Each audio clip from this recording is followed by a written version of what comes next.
Amigos, por continuar con nosotros, recordarles nuestras redes sociales, New Horizons Radio en Instagram, en Twitter, ahí estamos para escucharles, para conocer sus comentarios. Cuéntenos, ¿qué quisieran incluso que pudiéramos nosotros tratar por acá? ¿Qué expertos quisieran escuchar? Porque de eso se trata, brindar información que sea útil, que sea aplicable a la realidad diaria, ¿no? De todo, sobre todo vinculado al mundo académico. La doctora Catherine Rivera ya está con nosotros, quien es oftalmóloga general con una especialidad en glaucoma y segmento anterior y forma parte del equipo médico del Instituto Espaillat Cabral. Doctora, muy buenos días, gracias por estar con nosotros hoy en esta conexión para hablar de, obviamente, cómo podemos nosotros tratar el tema de glaucoma y las cataratas, si esto es preventivo, qué pudiéramos estar haciendo para nosotros, pues mantener por un poquito más este sentido tan preciado de la vista. Hola, buen día. Para mí un placer compartir con ustedes información tan valiosa y tan importante sobre la salud visual. Cuéntanos un poquito. Sabemos, por ejemplo, el tema de catarata congénitas, por ejemplo. Háblanos un poquito de eso para que la gente conozca. Bien, la catarata se denomina congénita cuando el paciente ya nace con la catarata. Generalmente es poco común, o sea, no es tan común que un niño nazca con catarata, uno de cada 30.000 a 40.000 nacidos vivos, y se puede asociar a defectos congénitos per se o a infecciones que haya tenido la mamá durante el embarazo, ya sea varicela, alguna enfermedad viral, rubeola, tosoplasmosis, cualquier enfermedad que haya afectado a la madre puede pasar vía útero al niño y alterar el desarrollo de su lente natural y llegar a producir catarata. Esto es muy importante porque este tipo de catarata hay que detectarla a tiempo para que se pueda evitar ambliopía o ojo vago, así se llama, que es una patología en la que el ojito afectado por la catarata, si nosotros no sacamos esa catarata a tiempo, no desarrolla capacidad visual ni potencial visual. Entonces el niño solamente tendría un solo ojito funcional, un solo ojito que le ayudaría a aprender, pero el otro no habría desarrollado todo su potencial o toda su capacidad. Ok, y en República Dominicana, la incidencia de catarata congénita frente a otros países, por ejemplo, ¿cuál es la razón fundamental por la cual los niños pueden nacer con catarata congénita? Bueno, en la mayoría de los casos, esas estadísticas internacionales también son aplicables a nuestro país. No hay mucha diferencia. La diferencia es que como somos un país en vía de desarrollo, quizás se subdiagnostica un poco, porque no está la cultura de ir a visitar al oftalmólogo con frecuencia o referir los niños desde temprana edad. Pero básicamente es lo mismo, la misma afectación, uno de cada 30.000 a 40.000 nacidos vivos. Ok.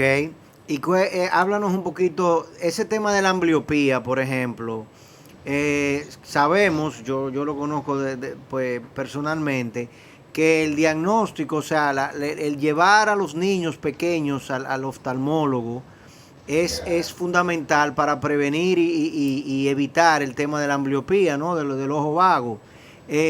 Háblanos un poquito para que la gente que nos escucha entienda sobre la importancia de esto, porque mucha gente cree que si van a una óptica, por ejemplo, y lo ve un optómetra, que ya resolvieron el tema visual con los niños, y realmente no es así. Bien, esto es importantísimo, que los niños sean evaluados durante el primer año de vida, porque el 80% de la información que entra al niño, el 80% de su aprendizaje va a depender de una buena salud visual. Entonces, si el niño en sus etapas de desarrollo, de aprendizaje, en la escuela desde antes, no está recibiendo los estímulos visuales apropiados porque no puede, porque tiene catarata, porque tiene miopía, hipermetropía, sin corregirse, ese niño va a tener dificultad para aprender, para relacionarse, para entender el medio en el que se desenvuelve, y si no corregimos esta situación, el ojo, como le comenté, desarrolla ambliopía, que es que no desarrolla su potencial visual. El cerebro va a escoger el ojo de mejor visión y va a dejar de un ladito el desarrollo del otro ojo porque le produce una visión distorsionada. Entonces, si no tratamos esto antes de los 7 años, 8 años de edad, será irreversible.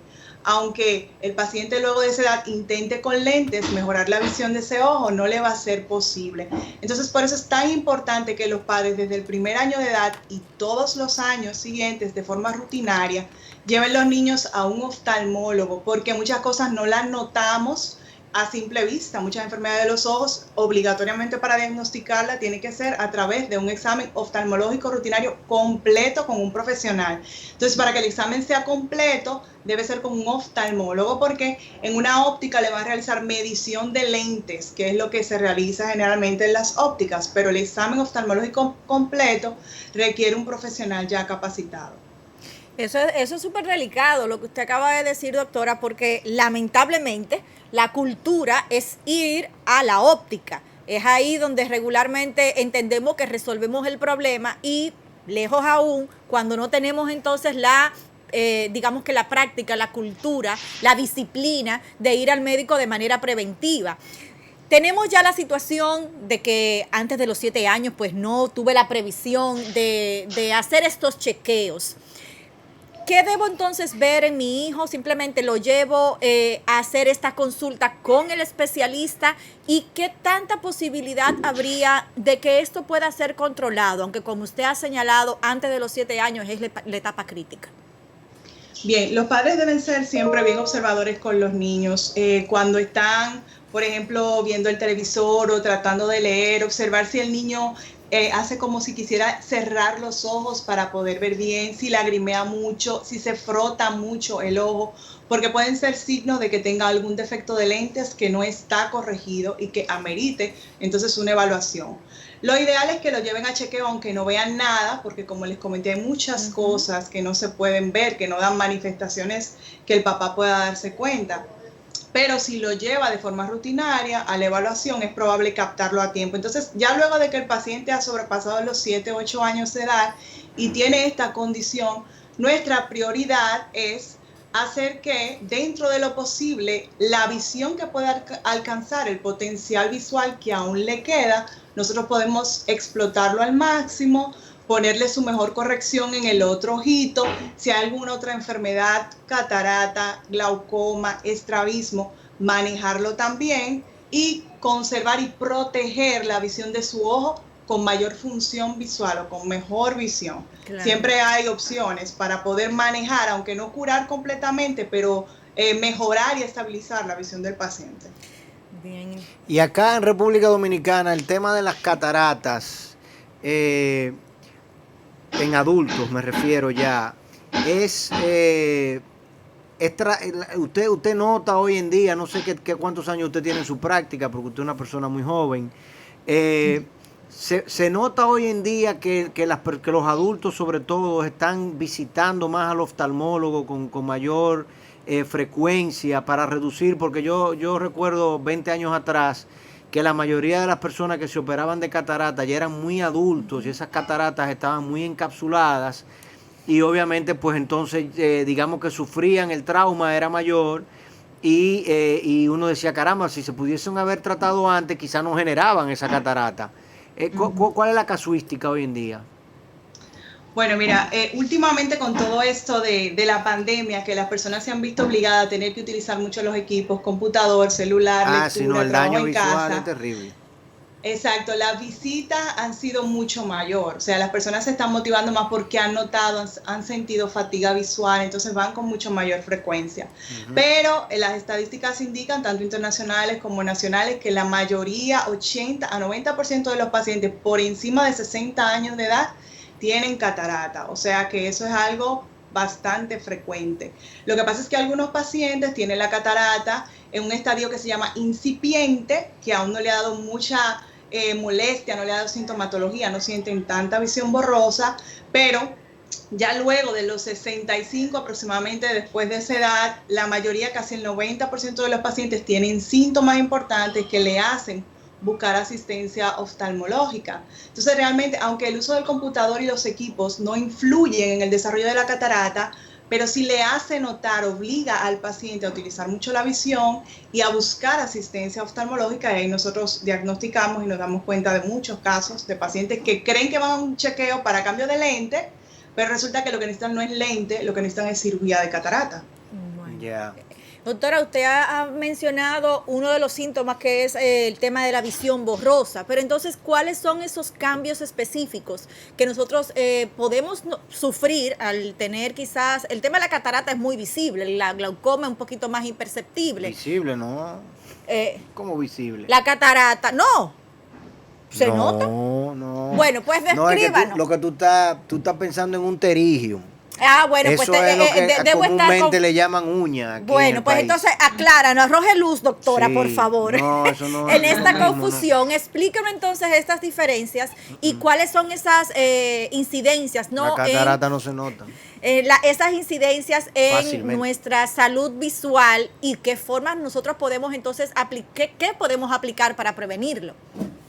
Bien, ya cuando la catarata deja de ser incipiente, o sea, ya el lente natural del ojo que está opaco, que eso es lo que se llama catarata, cuando el lente natural del ojo se pone turbio, se pone opaco, alcanza un nivel de madurez, por decirlo así, que afecta la entrada de la luz y la visión del paciente. El paciente va a notar la visión borrosa, puede en ocasiones sentir que ve doble también. Es muy común que se quejen de las molestias a la luz, que cuando están frente a la luz de los vehículos, notan que forman como halos alrededor de las luces, como arcoíris o rayos que le molestan demasiado. Eso es por el tipo de catarata muchas veces. Y cuando el paciente intenta leer o intenta conducir, ya no es como antes, tiene dificultad para ver la televisión, por ejemplo.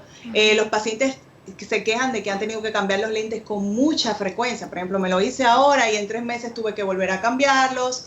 Bueno, eso es lo que nos muestra que hay un deterioro en su visión por consecuencia de la catarata. La catarata puede notarse en casos muy severos, de una catarata muy madura, hipermadura, que está muy blanca, entonces le cambia el color a la pupila del ojo, ya no vemos esa pupila negra, la vemos blanca, pero eso no es común.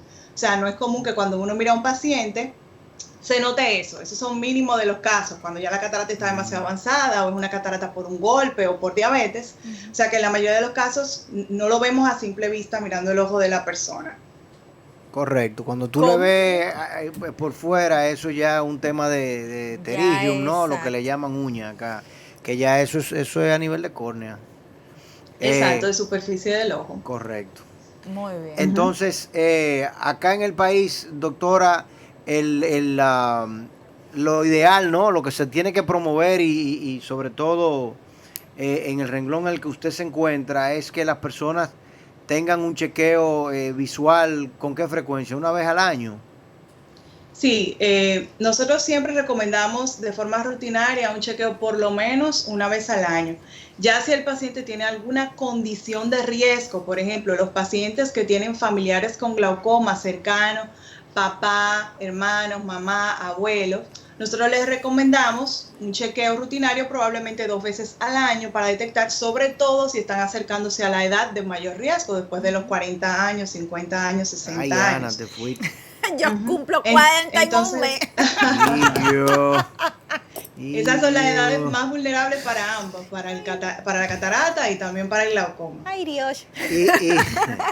Pero doctora, ¿y las enfermedades asociadas que pueden...? Eso iba yo a decir, la diabetes, doctora. Exacto.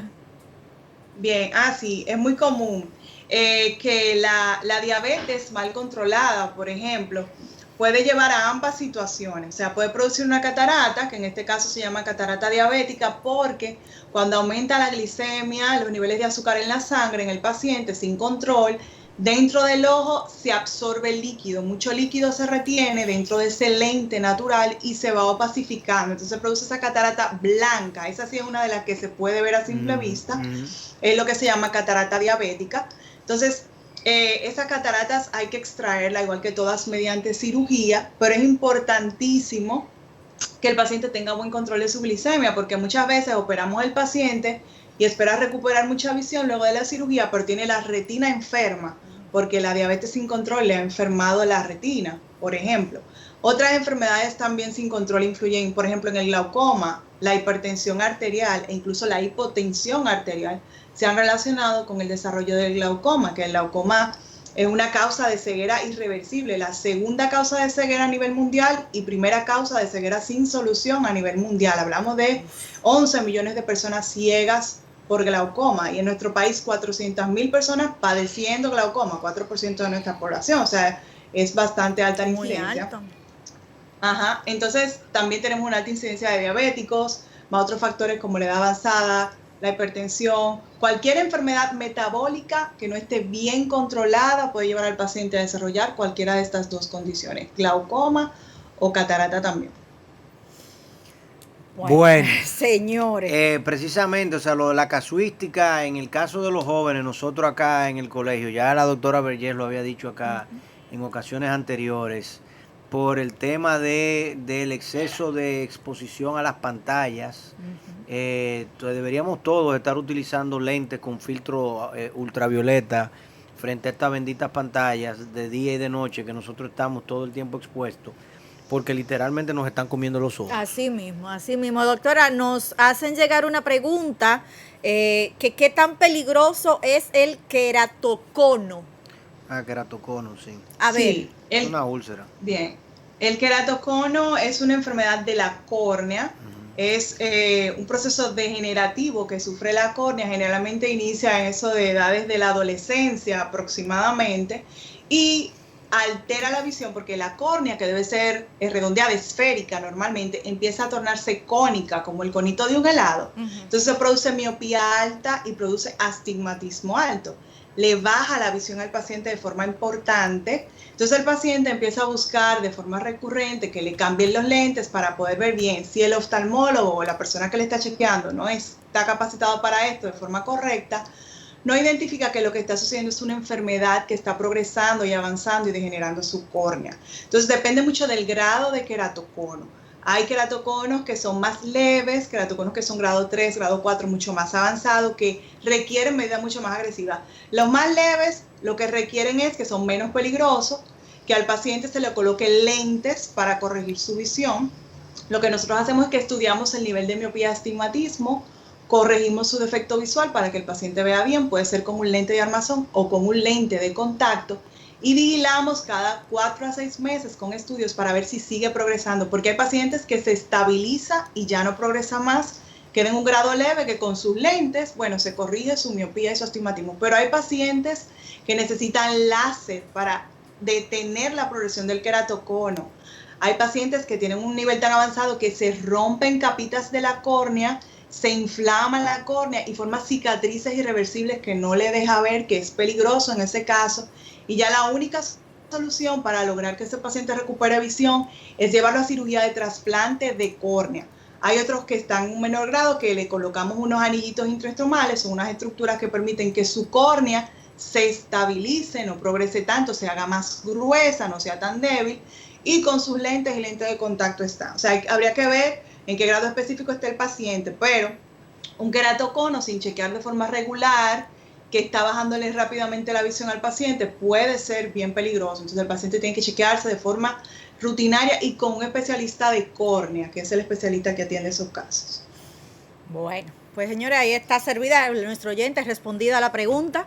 Y bueno, agradecerle, doctora, usted, bueno, pues como yo decía ahorita medio en broma, venga a arrojar luz a esta conversación, porque sin duda a veces nos olvidamos de que la medicina preventiva pues nos puede primero aliviar el bolsillo a largo plazo y obviamente salvarnos de muchas situaciones delicadas en el futuro. Gracias por compartir todas estas informaciones de valor con nuestra comunidad en la mañana de hoy. Muchas gracias, un placer. Muchísimas gracias, doctora. Un abrazo. Bye bye.